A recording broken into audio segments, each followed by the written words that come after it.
Thank you very much, Dr. Flick, for those kind words of introduction, and thank you very much for inviting me. You called, and I have come, and you've all come, and I thank you very much for doing so. My subject is the paradox of German power and powerlessness in Europe from a historical perspective. Now, in his blistering speech to the Greek Parliament, the former finance minister, Yanis Varoufakis, referred to the harsh bailout conditions imposed by the Eurozone leaders, and especially by Berlin, as, quote, a new Versailles. Now, this calculated allusion to the punitive peace inflicted on Imperial Germany after the First World War, especially the reparations she was forced to pay, was picked up by media commentators and politicians across the world. Berlin's approach was widely condemned as, quote, brutal. A quote here, London's Mayor, Boris Johnson, "The man with the gun is the German finance minister Wolfgang Schäuble." And, I quote again, "It is the Germans who are now running the show." Indeed, one could be forgiven for wondering whether the Fourth Reich, which my kinsman, Conor Cruise O'Brien, had warned about in late October 1989, before even the fall of the wall, had now come to pass. So has the Euro crisis brought about peacefully something that the Kaiser and Hitler failed to achieve militarily, namely the German domination of Europe?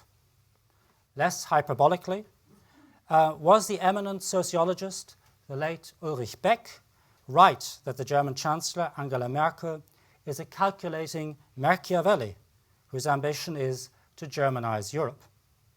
Is she close to achieving her aim of creating a Bundesrepublik Europa, as Neil Ferguson suggested a couple of years ago, although not in a negative sense?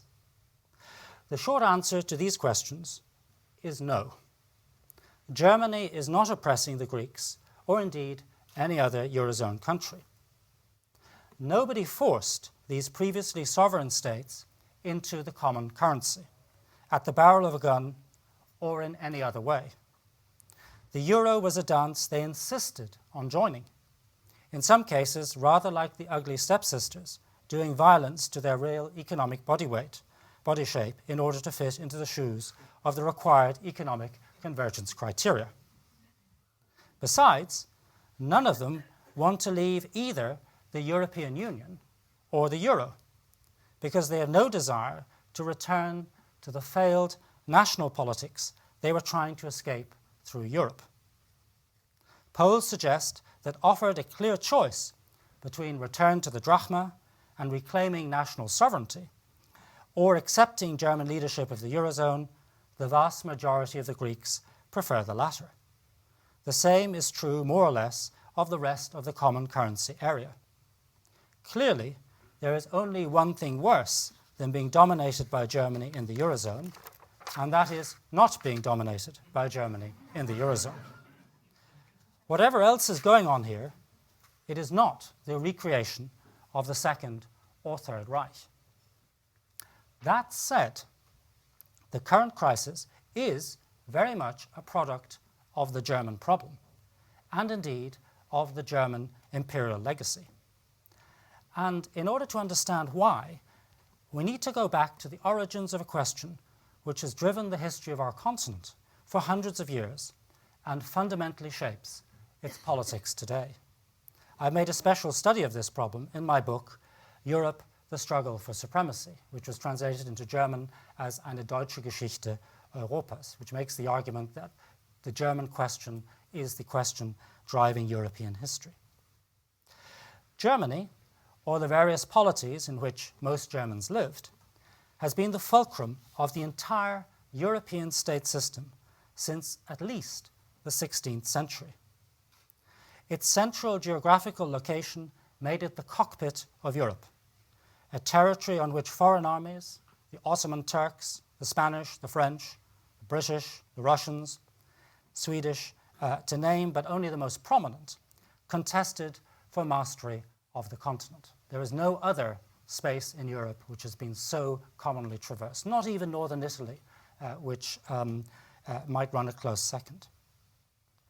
Its sheer populousness, the industriousness of its inhabitants, and the prowess of its soldiers made Germany the most valued prize in the state system. I quote here a Swedish negotiator from the mid-17th century, Johann Adler Salvius. He says, and I quote, "Germany was a temperate and populous part of the world, and a warlike people.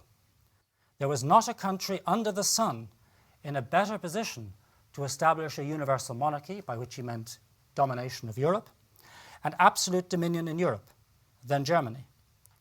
If one potentate wielded absolute power in this realm, all the neighbouring realms would have to apprehend being subjugated."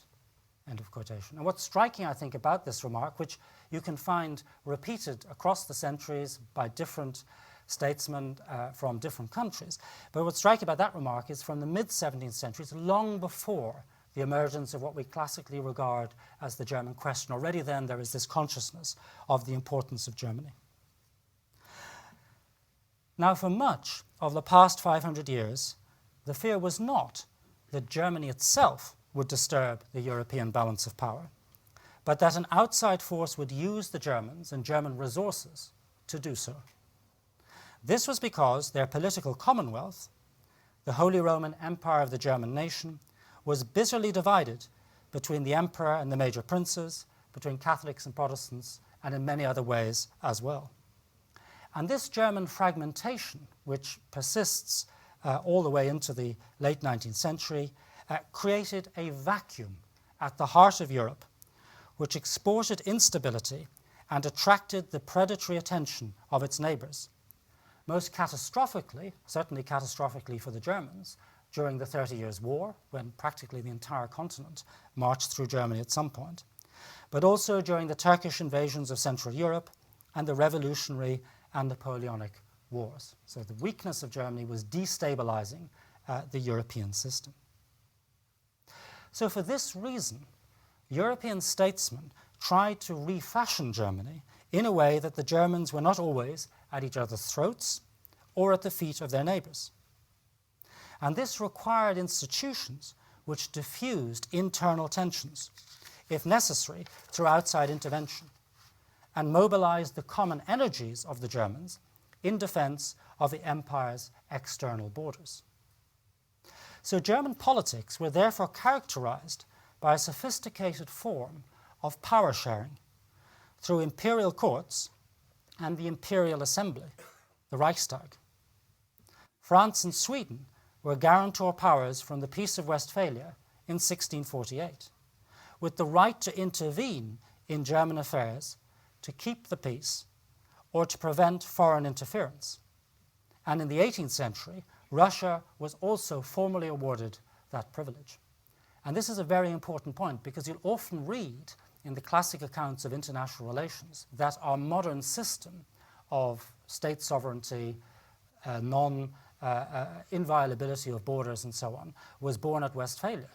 Whereas in fact, the Westphalian settlement enshrines the opposite. It enshrines the notion that it is not possible for German princes to oppress religious minorities or other minorities, precisely because this could create such a disturbance as to lead to return of the situation of the 30 Years' War. So that in some sense, historically speaking, German sovereignty, the internal order of Germany, has always been subject to a kind of a greater primacy of the European system. So Germany was too important, and I'm putting this very sharply indeed, but it was too important, as it were, to be left solely to the Germans. The German Confederation of 1815, the successor of the Holy Roman Empire, was constructed on very similar lines in order to ensure that Germany did not lapse into civil war and remain strong enough to repel outside invaders, but never became so strong as to pose a threat to its neighbours. So this is, again, an early indication of a problem in German history, which is how do you construct a Germany which will not, through its weakness, suck in outside predators, but in turn, having made it so strong, how do you ensure that it doesn't export aggression, or that an outside power then, having seized that concentration of power, uses it to destabilize Europe. So the result, this is really the crucial point for present-day politics, The result was a German political culture preoccupied with precedents, legality, rules, and procedure to the point of paralysis. So the Holy Roman Empire is really constructed around the diffusion of power rather than its concentration, which is very different from other European states, and I particularly come to the United Kingdom, which I think is the opposite exemplar. And as a result, of course, the empire fails to mobilize effectively against the Ottoman Turks and against the French in the 17th and 18th centuries. Now, the Germans themselves were well aware of this weakness, and they tried vainly to overcome this structural problem through an interminable and ultimately ineffectual imperial reform debate, which actually bears many structural analogies to the debate about the European Union today, which is similarly long-lasting and similarly failing to reach a conclusion. Now, in the 17th and 18th centuries, the Germans played by the rules, but nobody else did. After a long agony, the Holy Roman Empire collapsed under the onslaught of revolutionary France and Napoleon.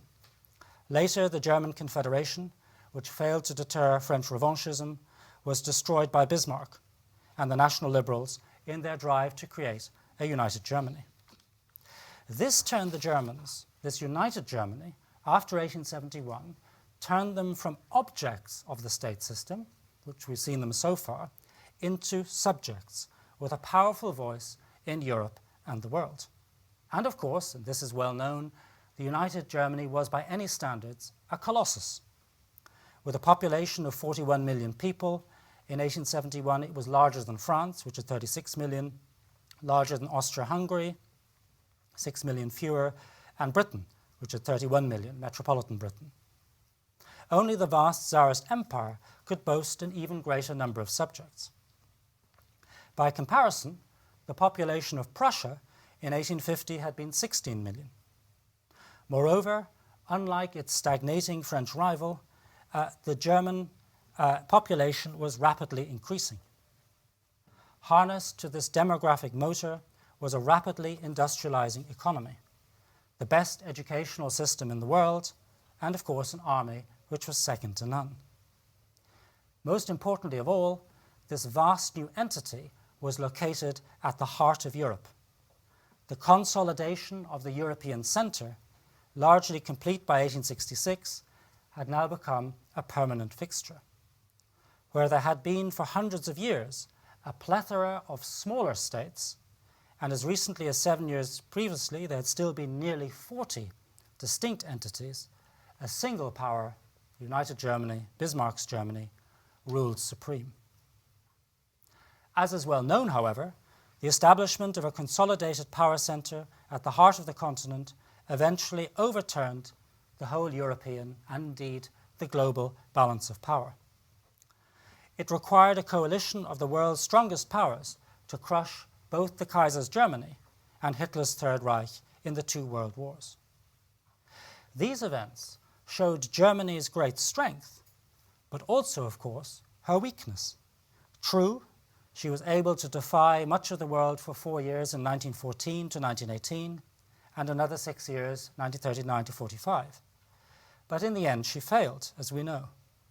And this, interestingly enough, in spite of the fact that Germany controlled much of Central and Eastern Europe in the First World War, and almost all of continental Europe, certainly outside of the Soviet Union, in the Second. So dominatory integration of Germany did not work. In short, Germany's position was, as the historian Ludwig Dehio put it memorably, semi-hegemonial, Halbhegemonie.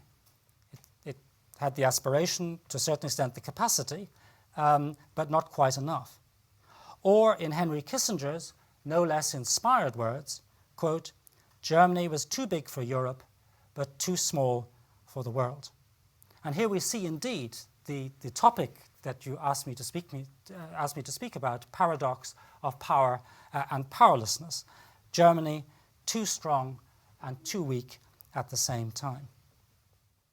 So after each contest, the German question posed itself anew.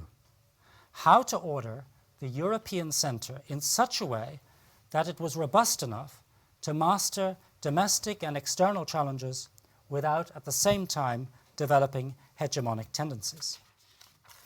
The Versailles settlement, as we've seen, spectacularly failed to do so, primarily because it was resented as an attempt to turn Germans back into mere objects of the state system. The solution arrived at after the Second World War was far more enduring.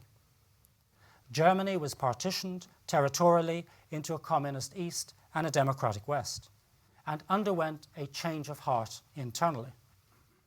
It was widely accepted that what was needed, as the writer Thomas Mann argued, was not a German Europe, but a European Germany. The project of European integration was thus intended to contain Germany by rendering her structurally incapable of and culturally indisposed towards military aggression. It was also conceived, European integration was also conceived as a way of mobilizing Europe's, and especially Germany's, huge military and economic potential for the Western cause against Soviet communism.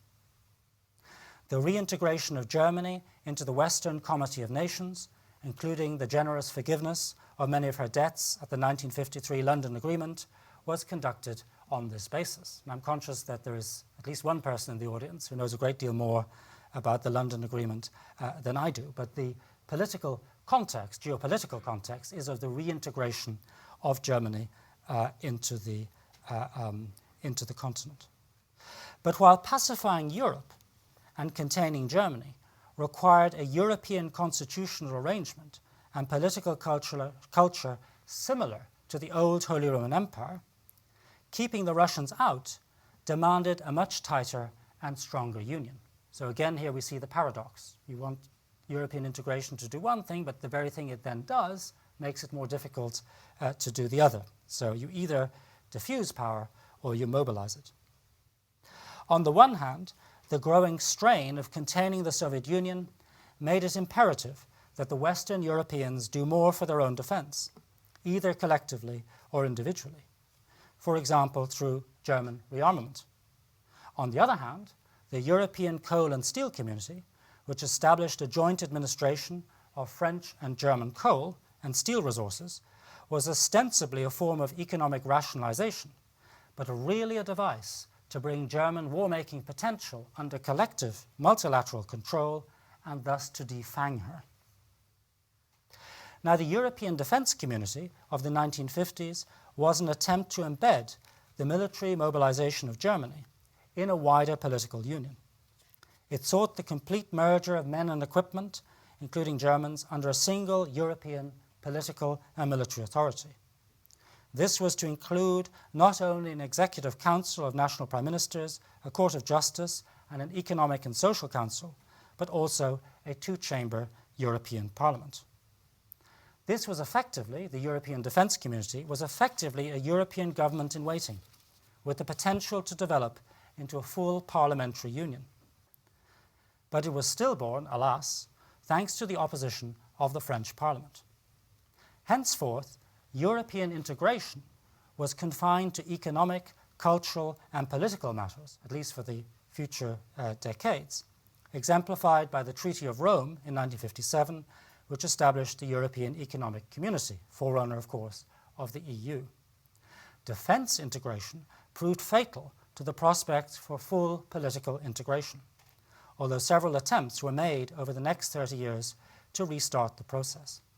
So Europe, as it were, never became a matter of life and death. Life and death was outsourced to NATO. And this, I think, was fatal to the political common project in Europe. As Germany's industry recovered from the 50s, there were growing fears in Paris and elsewhere in Europe that the mighty Deutschmark, which gave the Bundesbank effective control over European interest rates, constituted a kind of German nuclear weapon. It's a phrase often used on the French side.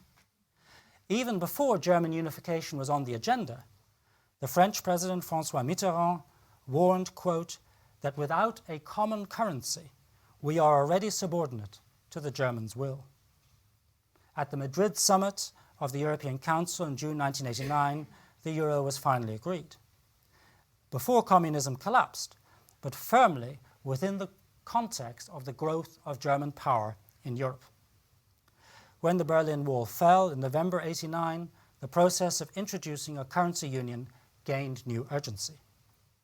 France rejoiced as the Deutschmark, this nuclear weapon, was decommissioned, with some commentators in Paris openly describing the settlement, ironically, in view of Mr. Varoufakis's later remarks, as, quote, a new Versailles. So the euro is a kind of a Versailles for Germany because it has decommissioned her, boxed in her currency. Quote, Germany will pay, they crowed, echoing another slogan from 1919. A veritable torrent of cheap credit, you all know this, uncorked by the euro and the reduced sense of sovereign debt risk it engendered, now slowly began to engulf the continent, especially its southern and western periphery, a direct product of the German question, of the attempt to contain Germany. Europe boomed, though Germany itself, which was grappling with the costs of absorbing the former German Democratic Republic, struggled economically in the first decade and a half after unification. Now, the Germans accepted all of this under three conditions. Firstly, as the price to be paid for ending the partition of their country. Secondly, as part of what Chancellor Kohl hoped would be a much broader and deeper political unification of Europe. Thirdly, on the understanding that there would be no bailouts between members of the common currency, who would adhere to strict rules on deficits and other economic criteria. The then Finance Minister, Theo Weigel, assured Germans, quote, that we are bringing the D-Mark into Europe. As it turned out, however, currency union was not accompanied by full political union. The EU retained its loose confederal governance structure. The French believed that they had neutralized the German economic threat while retaining their political sovereignty and military autonomy. They effectively uncoupled political and economic union, hoping that one could have a European solution for the economy, where Germany was strong, and a French solution for foreign policy and defense, where the French imagined themselves more powerful. The British, who knew that currency union meant the end of national sovereignty and feared that greater European integration would strengthen rather than contain Germany, stayed out of the euro, as is well known. Now, this political halfway house was not what Chancellor Kohl had intended, but it suited his compatriots perfectly well. They uploaded much of their pre-modern political culture into the EU, especially a penchant for the juridification of political disputes, interminable debate and due process, so that the EU began increasingly to resemble the old Holy Roman Empire. The French Interior Minister and sometime Defense Minister, Jean-Pierre Chevènement, even accused the Germans of trying to dilute the power of the national states, and thus the barriers to German dominance, by holding up the Holy Roman Empire as a model for European constitutional development. He was only half right in the sense that much of the authority lost by the member states in the crucial areas of fiscal and then increasingly foreign and military policy was not so much arrogated as atomized. That power has just, in a sense, disappeared. Like the old empire, the European Union was based on the diffusion rather than the concentration of power. In strategic terms, the EU takes the immense economic, demographic, and military potential of the continent and reduces it. So by any calculation historically, if you added up all the potential of the continent, say in the 19th century, early 20th century, we should be a much bigger power than we are. This is not a new point, but my argument is that intellectually and historically and culturally, this comes out of the tradition of the Holy Roman Empire. Now, this did not much bother the Germans, especially after the collapse of communism, because the expansion of the European Union and NATO eastwards meant that Germany was, for the first time in her long history, surrounded only by friends. And so, to a certain extent, it's changing a bit now, her interest in security matters, especially the problem of Russian power, began to lapse. When Mr. Putin began to use energy as a weapon against his neighbours, particularly Ukraine and Poles, the Germans pushed ahead with the Nord Stream pipeline, which sheltered them from any fallout resulting from supply disputes. That's simply one example. Indeed, rather than attempting to throw its weight about in Europe militarily after the fall of the wall, as many had predicted, Germany refused to participate in the First Gulf War and only involved herself in the subsequent Yugoslav wars and the War on Terror within a firmly multilateral framework. One way or the other, it seemed, the German behavioral transformation since 1945 had neutralized the structural shift wrought by reunification. The German question, it appeared, had been solved by Germany's integration into the West. Now, in behavioral terms, this was perfectly true. The Germans had indeed changed, but Europe had not, or not enough. First, the German economy recovered. The talk was of a new Modell Deutschland. Then, the bubble caused by currency union on the western and southern periphery exploded. And in the absence of political union, Europe found itself without the necessary instruments to respond beyond national level.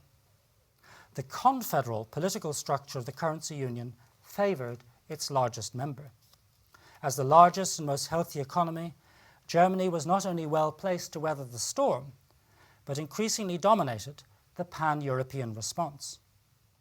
It was reluctant to empower the European Central Bank to embark on the bond-buying mission the bankrupt European periphery so desperately craves, and has prescribed them a diet of unpalatable fiscal rules instead.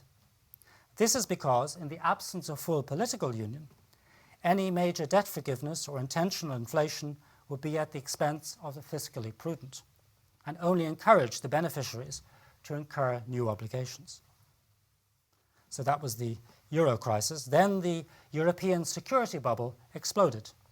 In March 2014, Russian aggression in the Ukraine raised the question of the extent to which the Germans, snug in their Central European idyll, far from the epicenter of the crisis, desirous of good trading relations with Moscow, and thirsting for Russian energy, were capable of thinking of the general geopolitical good of Europe, now that their own immediate security no longer seemed to depend on it. Yet, their disengagement was no more selfish than that of, say, the even more remote Spaniards and Italians. And it was not only enabled, but facilitated by the ineffectual political design of the Union, which has dissipated the vast economic and military potential of the continent, rather than bring it to bear on the common challenge. In short, the current misère is not the fault of the Germans specifically, but of the German problem, which is not the same thing. As we have seen, European integration was designed to both contain and mobilize Germany. Its centerpiece to date is the euro, but the unwillingness of the rest of Europe to enter into a matching full political union meant that the EU faced the resulting sovereign debt crisis and the Russian challenge without the necessary governmental apparatus to end the crisis. Instead, the European project, as currently constructed, and especially the currency union, originally designed, I repeat, to contain German power, has actually increased it, just as the British Eurosceptics always warned it would. But, as I've explained, Germany is not more to blame for this than anybody else in the Eurozone.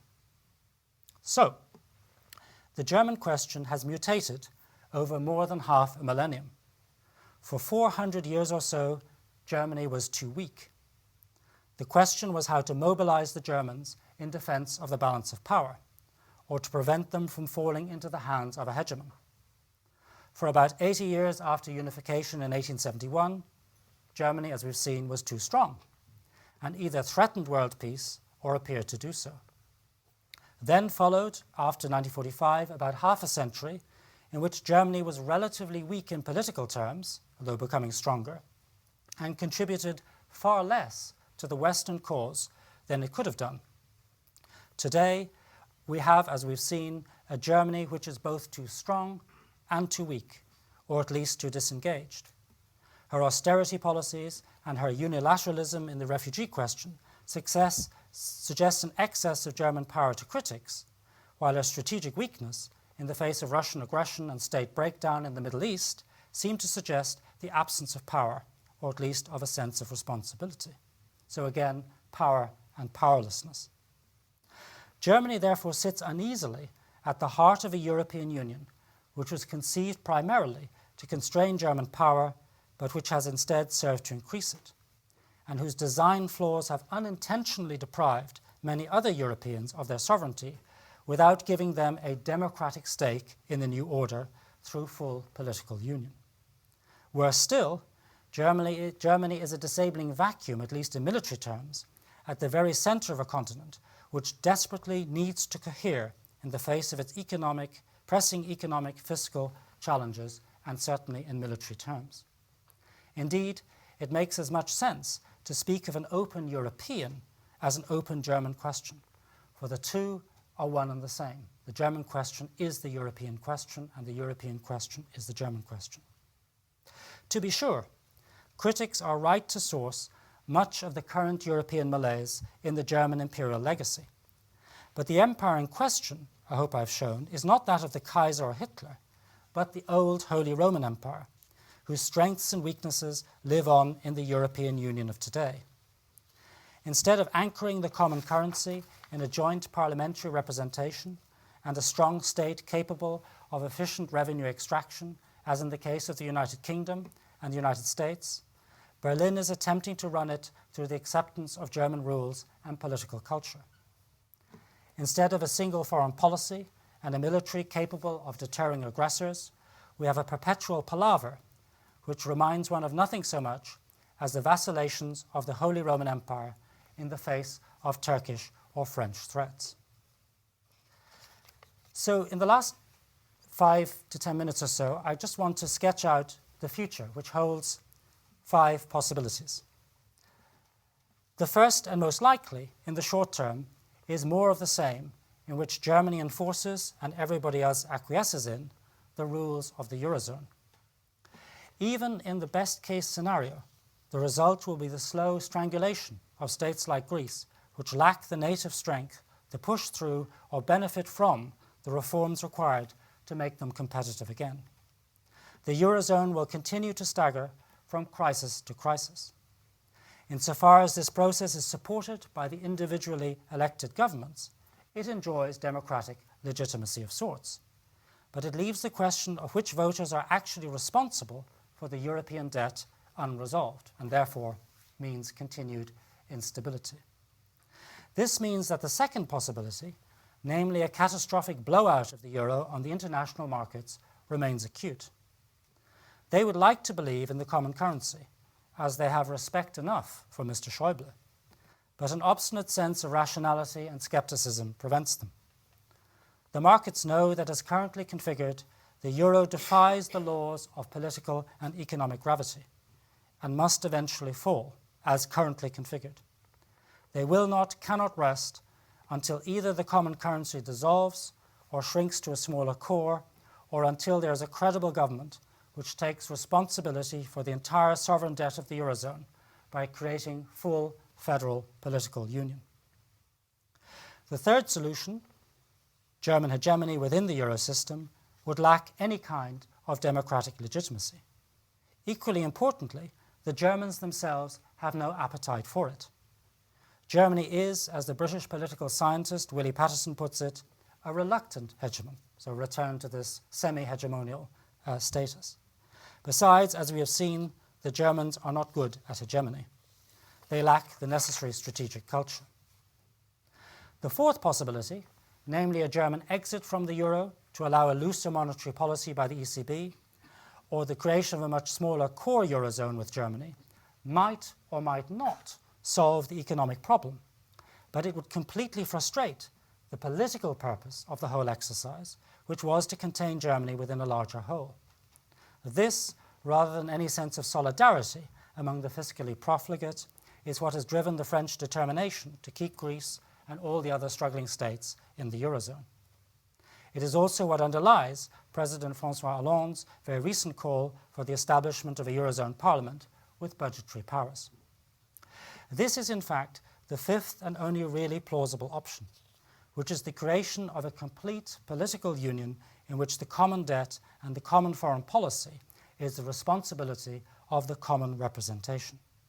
It can only work if Mr. Hollande carries this thought through to its logical conclusion, which is the final transfer of sovereign powers from the national to the European Parliament. This will require the French to give up one of their most cherished policies, which is to insist on a European arrangement for Germany, but a French one for France. Whatever the solution, it will have to allow the Germans to continue to act as subjects of the European system without turning most other peoples on the continent into objects. It will have to avoid a Versailles for both Germany and everybody else. It will also have to mobilize the collective energies of Europe, including those of Germany, to deal with the enormous challenges posed by the growth of Russian power, and to compensate for the relative decline of the United States.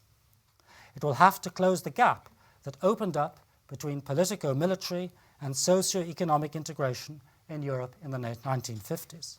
In short, it must settle once and for all the German and the European questions. For to settle the one, as I've suggested already, is to settle the other. Is there such a solution? Well, there is, and I'll spend the last few minutes outlining it. It must begin with a return to grand strategic thinking, something which has been almost entirely neglected for many decades on this side of the Atlantic, with some honourable exceptions. I'm aware that Robert Cooper is in the room. We have heard too much recently about globalization, interdependence, and the resulting irrelevance of the classic themes of diplomacy. In fact, the main external challenges facing us in Europe today, from Russian territorial revisionism and the Islamist caliphate in the Middle East, are very similar to those of past centuries. The main internal question, which is how to design a state in which currency, debt, and parliamentary representation can be reconciled, has been addressed and solved in the past. Our solution, developed by the Forum on Geopolitics and the Project on Democratic Union, involves Germans and Europeans abandoning the loose traditions of the old Reich and its successor, the European Union. It means giving up the default belief that Europe can only advance through crises, which produces a call for more Europe and therefore more crises. Because whatever the future has in store, I think the big casualty of the last 5 years has been the gradualist fallacy, the belief that Europe would be built brick by brick, little by little, peu à peu. What we need instead is a brief collective furnace in which new institutions and ultimately new identities are forged in the face of extreme economic or foreign political threats. So how this was to be done is simply by borrowing from the model of the Anglo-Americans.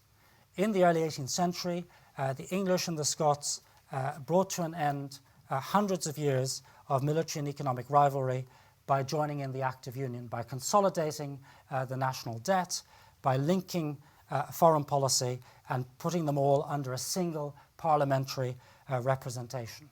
Exactly the same model was adopted by the Americans after the War of Independence in the late 1780s. When they sat down to design their constitution at Philadelphia, they looked at the various models in Europe. They looked particularly at the ones that didn't work. The one they singled out most emphatically was the Holy Roman Empire.